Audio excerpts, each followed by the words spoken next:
in so much Gothic literature and also in horror films, there's this focus on a haunted space, whether it's a haunted mansion or haunted hotel or haunted room.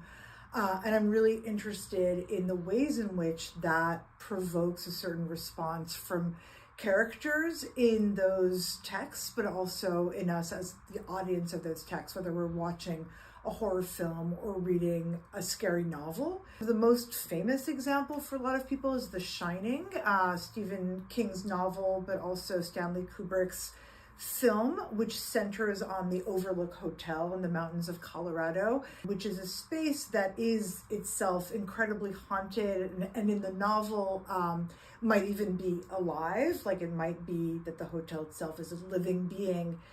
And I'm particularly interested in the way in which, both from a literary perspective and a cinematic perspective, that space is described and we're taken through it. We're constantly going from one room to the other. We're following characters as they wander through the hotel.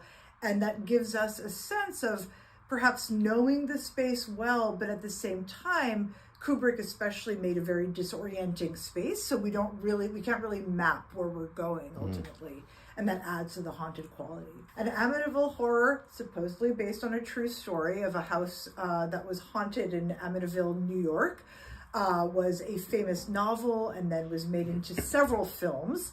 And that follows the idea of a couple buying a house, and it's a little too cheap and it's really beautiful, but there are clues that something terrible happened in that house the preceding year.